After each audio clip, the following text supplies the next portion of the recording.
All right, well, thank you for coming.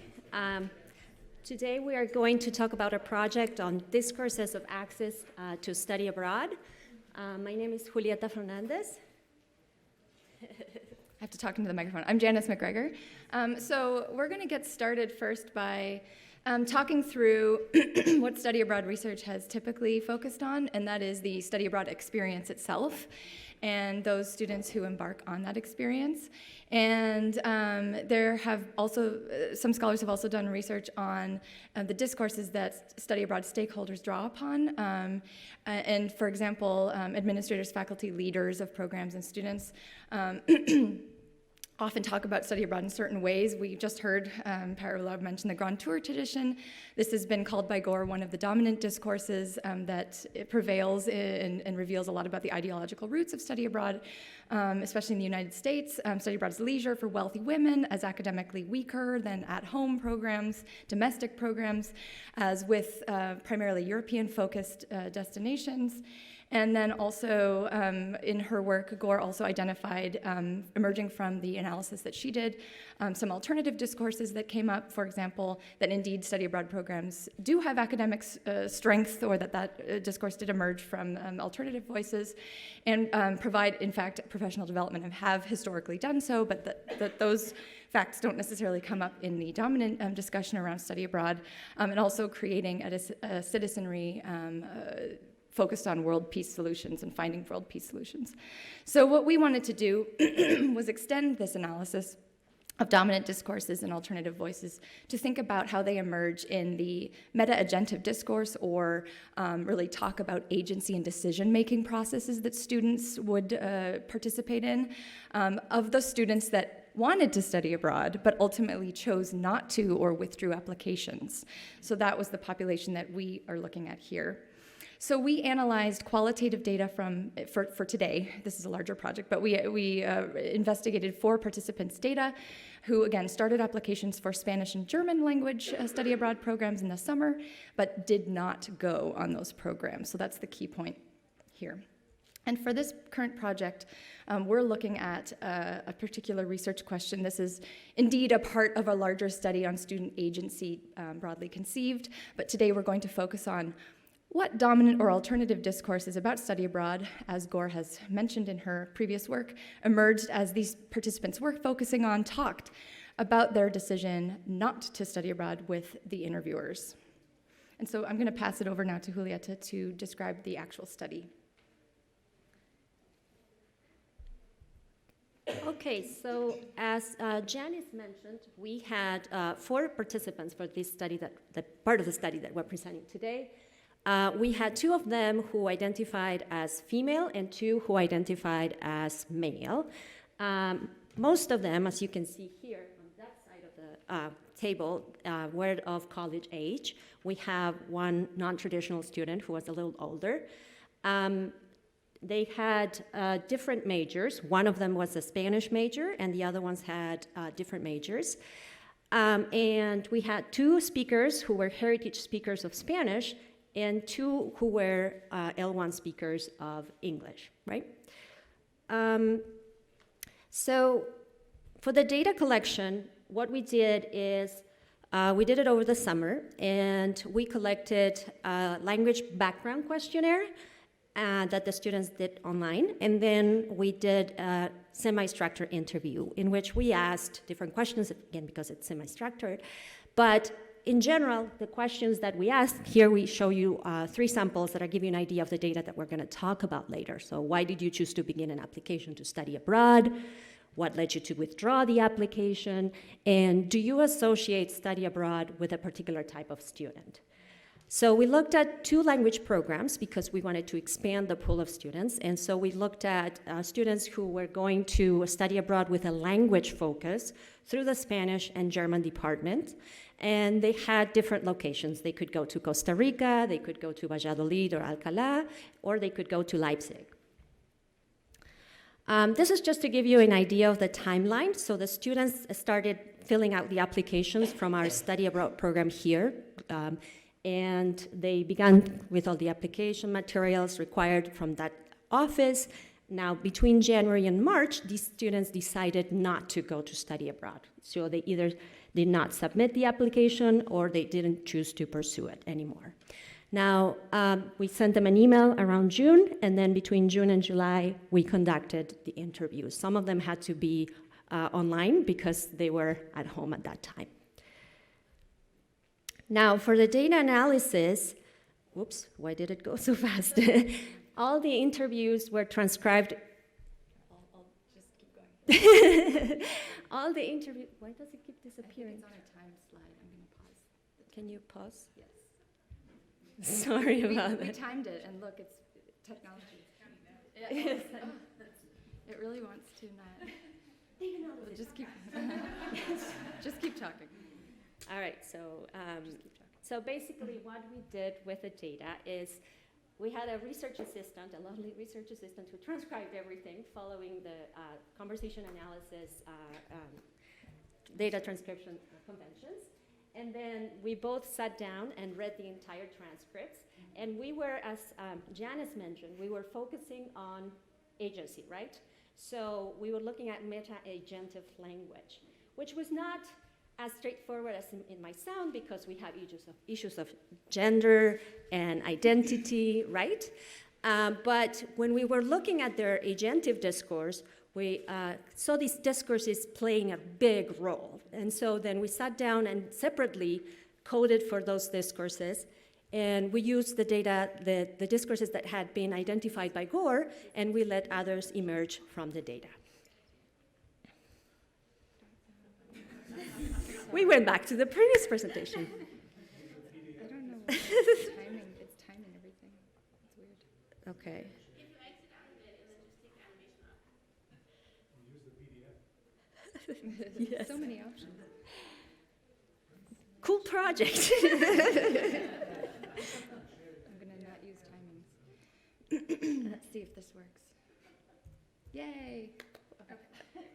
Okay, and finally, the last point was that our analysis was informed by our understanding that this is a co-construction in discourse. We are doing the interviews, and the students are responding to who we are as interviewers as well, and we are being director of the program and things like that, right? So now I'm gonna give it back to Janice now that I'm back to working. Yeah, we had somehow timing on it, which we didn't need in any case. So yeah, to present the results here, we were looking really at the ways in which students are revoicing these discourses in their own talk about decision-making processes. And so when we talk about revoicing, we're really talking about the ways in which they're using particular discourses and putting their own intention into it, so using it in their own voice and stance. And so we do see in the results some of the discourses from the dominant discussion, as mentioned earlier from Gore, talk around academic weakness, study abroad programs, the notion that study abroad programs do not entail rigorous preparation for future work. This discourse does come up in our data. Another discourse that comes up related to the Grand Tour is the notion that study abroad has become an expectation or something associated with upper middle class students. Notably, in our data, we did not see an explicit mention or association with women in particular, so that discourse did not emerge, but the other two for sure did. And I'm going to show you a couple of examples here. So our participant, Melanie, in this particular excerpt, is talking about the fact that, and you can see here, she says, I went to community college like for 2 years, and I came to university, and everyone's like, oh, you should study abroad. Like, it's just like a part of, like a university experience. Everyone's always posting these great pictures. I had a friend who studied abroad with the Spanish program, and she told me it was really cool, so I thought I would apply to it. Just like an experience to have, like as your university career. So we see some of those discourses emerging here. Also, Brody, another participant who was applying to participate in the Leipzig program, talks about study abroad as a nice vacation with some credit. He says, the friends I have or people I know who have done study abroads tend to be just well-heeled. They can afford to do it. Study abroad is sort of a perk. Yeah, you're coming to college with means. That's kind of blunt, but that's true. It is sort of the student, I think, who can really do a nice study abroad and, do the Rome trip or do something like in Paris or whatever. That's kind of usually spendy, and I think it's almost a little bit more viewed like a nice vacation with some credit. So to kind of come to an analysis of these 2 points, we see them both animating and rephrasing dominant discursive structures around study abroad, but they are infusing them with their own intentions and their own positionalities. And so they express particular stances towards these ways of talking, and we see Melanie talking about it almost as a way to fit in. It's something that's an integral part of a university experience. It's just a part of being university student. Whereas with Brody, it's interesting, he kind of positions himself outside of this discourse through the use of the linguistic structures that he engages. So for example, a lot of the pronouns are they, my friends are other people are well-heeled, and then also the passive voice, and I'll just go back to the slide just so you can see the bottom, it's viewed as, right, this kind of construction you can see in his data.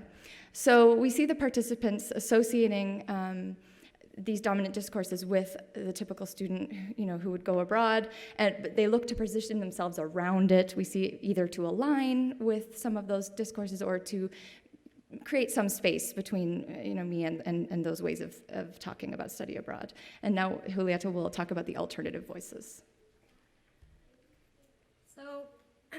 So participants also responded to these dominant discourses that we just talked about by articulating what we saw were alternative voices around the academic value of study abroad. So we had Emma, who was what we would consider disenfranchised, non-traditional female student, and she saw study abroad as an opportunity to just be a student, because at home she had a lot of responsibilities. She was a Hispanic student who had to, give money to her home and things like that. Now, for Liam and Brody, they saw it as a way to knock out or finish out credit requirements, right? So for instance, here I'm showing you Emma and her desire to just be a student. And so when I asked her, why did you choose to begin an application to study abroad? She said, I would have been able to have focused on just being a student. And at the end, she says, so I definitely would have appreciated having that opportunity to get to see that side of, the educational area of it, right? So she's revoicing these ways of talking about study abroad by not by reanimating them, but by responding to those discourses in their own way, right? So something that is relevant to her views. Now with Liam, we're showing you just Liam here and knocking out courses, right? So when asked, why did you choose to begin an application through the Spanish department and why this specific program, he said, well, like I said, I'm working toward my minor in Spanish, and my teacher recommended it as a great way to knock out, 3 or how many courses. And then he talked about, I wanted to kind of knock that out, and I thought it would be really cool to finish it in one summer, right?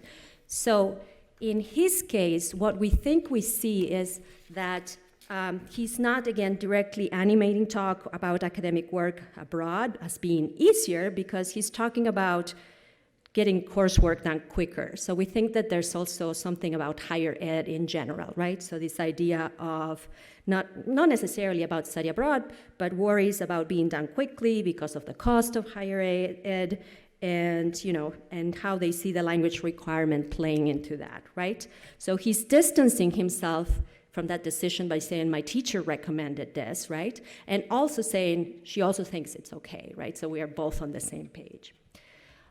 So what we're seeing here are alternative discourses in that Emma and Liam are both drawing on them, right, to talk about study abroad and its academic rigor, but they respond to those dominant discourses by taking up particular stances, right? So for Emma, it's just a way to, instead of juggling student life and work, family, and personal responsibilities, she gets to be just a student, whereas Liam and Brody position study abroad as a way to cross off requirements, right?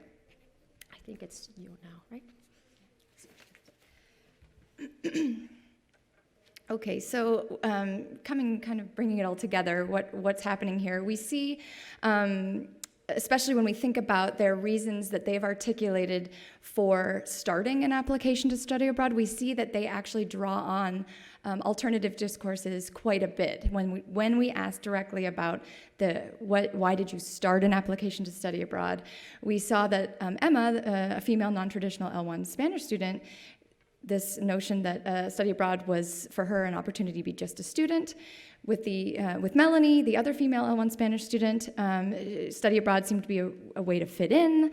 For the two male L1 English students, study abroad was an opportunity to complete minor or language requirements and quickly check courses off. So we see these things coming together. We also see a little bit of connection to or drawing upon the dominant discourse about the expectation among upper middle class.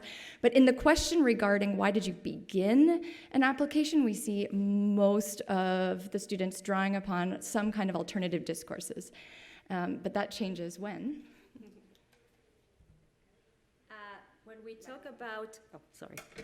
we talk about the participants' discursive co-constructions of the reasons not to study abroad, that's when all the dominant discourse come in, right? And so they talk about, so they echo the idea of essay is a frivolous perk for those with means. This is a word that the student used, right? Essay is an inherent weak academically, right? And so we see that they are drawing from those discourses. However, we cannot overlook the fact that financial aspects were important as well, right? So either in terms of the cost of the programs or the fact that while they were abroad, they couldn't work, so there was lost wages, right? So that also played an important role. For some of the students, because they needed that money for other things, like to go on an internship or things like that, and for others, because they really couldn't get any financial aid or things like that, right? However, the participants, as we've been saying, did not simply repeat instances of these discursive structures. They actually represented their decision-making processes by revoicing these discourses. In some cases, they positioned themselves outside of them, or sometimes they added their own stance and intentions, right? Implications? So one of the major issues here is thinking about what next, right? How to deal with these findings. And so we reading Gore, we agree that the dominant discourses that we see here must be exposed and challenged, right? And this is something that we see in institutional structures where, a lot of times we might be familiar with strategic planning work or policy changes, proposals that simply reintroduce discourses or introduce new discourses without actually challenging the status quo, and therefore reify existing structures over and over again, even when not intentionally done. And so this is something that concerns us, and so we think about what we can do here. So for example, bringing alternative discourses into the discussion with the goal of revealing historical practices that actually do confirm the value of study abroad. And also capitalizing on local expertise, right? And leveraging those locally relevant products, thinking local, right? Locally relevant products, practices, and procedures. And, things that could emerge from these this to-do list include the creation of focus groups that are meant to, or that are tasked with, let's say, developing lists of recommendations regarding how practitioners and students can actually expose and challenge those dominant discourses and other discursive structures about SA together, about study abroad together. And I will do a little plug here for our workshop. My colleague, Dr. Chris Knisley, and I are putting on a workshop on Sunday in which we're going to start doing a little bit of that work together. We wanted to thank profusely Circle because they gave us a faculty fellow research grant to conduct this research study. And we would also like to thank our participants. They showed a lot of agency to come and talk about these things. And Javier Nido, who was the research assistant who transcribed all the data. These are our references. And now we want to thank you. And we would like to ask you to tell us what your questions are. So I think we have one question there. Yes? Thank you very much. That was very interesting. The question that I was wondering, and I don't remember who said this, so I apologize. If any of your students, either in the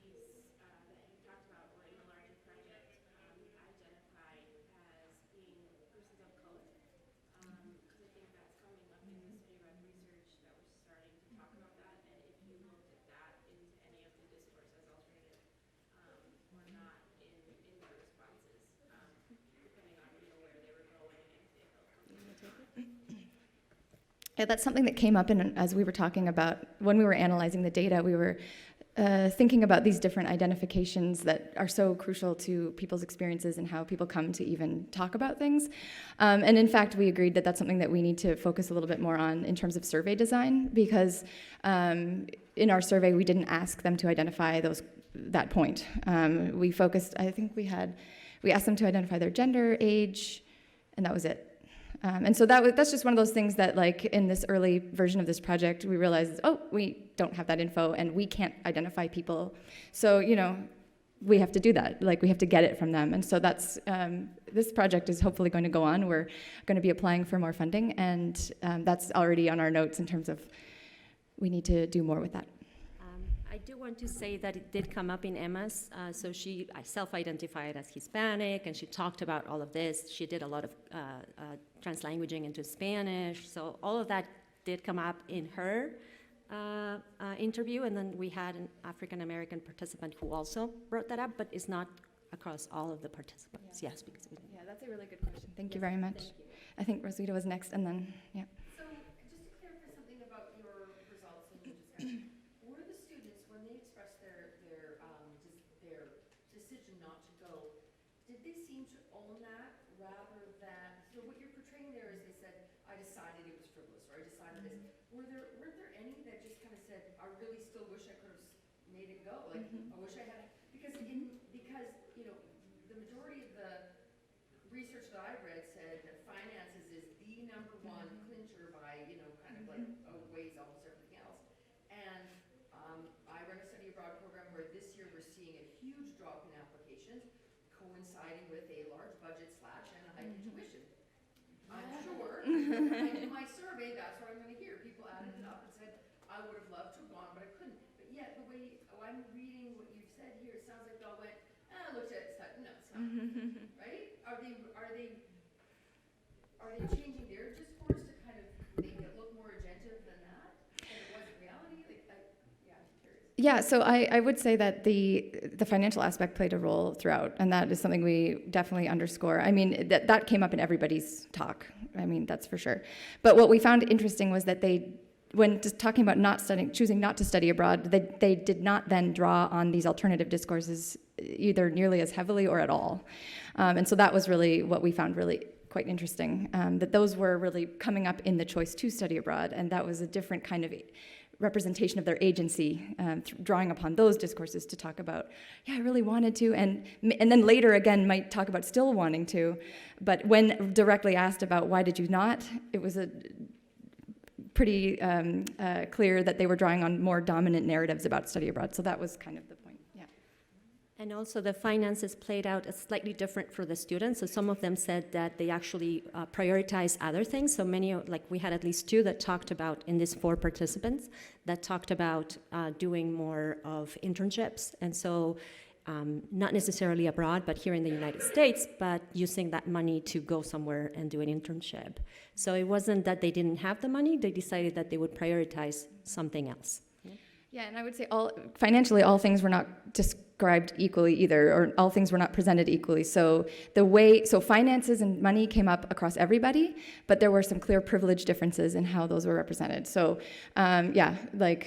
it's too expensive, these programs are expensive, but if I'm going to spend this money, I'm going to go to Thailand and volunteer for 6 weeks. So that's what I'm doing. Or I'm going to do this internship in DC because it's also career related. Or I actually had to fix the transmission on my car and can't do any of it. And so yes, the theme was there, but it was not, distributed in the same way.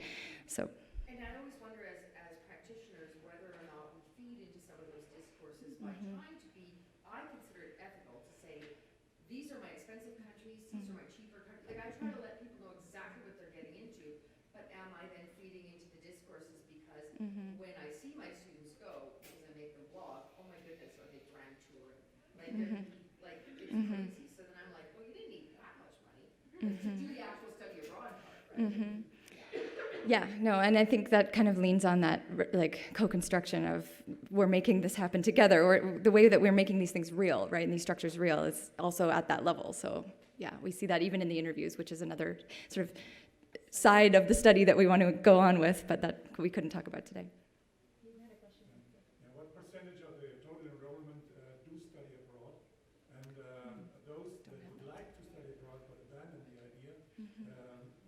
how many of them do you estimate look for an alternative? Repeat the question, please. Can I repeat what? Repeat the question, please, for the life story. Oh, okay, you can do that. I was hoping you would do it. No, the percentage of students who did not go versus who did, I don't think we have those data. What's that? We don't even know, honestly, because that's housed in study abroad. We don't have access to that data, so we don't have that information. We were basically emailing, we actually couldn't have, thanks to IRB protections, any access to those lists. So in fact, we had study abroad do the recruitment email to get those participants to email us. So I have no sense, to be honest, of that. But that is an interesting thing to consider. And then the other part of your question? Yeah, for those that couldn't go abroad or didn't go abroad, how many do you think are looking for an alternative? Okay, so the question was, of those who did not go abroad, how many are looking for an alternative? I mean, we have a very small data set, I will say. So, but in our case, I would say that it's hard to say, because I think at this point they were a bit like, well, I didn't go and it's summer, and so there was a sense of, I'm not at school right now, in some ways. But I think I would say like 75% of them were like, yeah, I would still consider it something. But it was interesting that one of the students was very much like, but now I'm thinking about going to Italy because it would fit my other major, and so, but okay, there was still some discussion there. And in other cases, I'm graduating soon, so this would have been it for me, those kinds of, so yeah, mixed. Looking at the statistics, it's interesting to see that the US has an outbound mobility rate of 0.4%, while Hong Kong, Singapore are 12%, and European countries are between 4 and 5%. Sure, there's a big discrepancy. Yeah. To look at the reasons. Yeah, so the comment there was that the outbound study abroad participation in the US is quite low compared to other spaces, and what are the reasons for that? And obviously that's something that we grapple with quite a bit, all of us as international educators, but probably part of another study. Yes. Thank you very much. Thank you. Yep.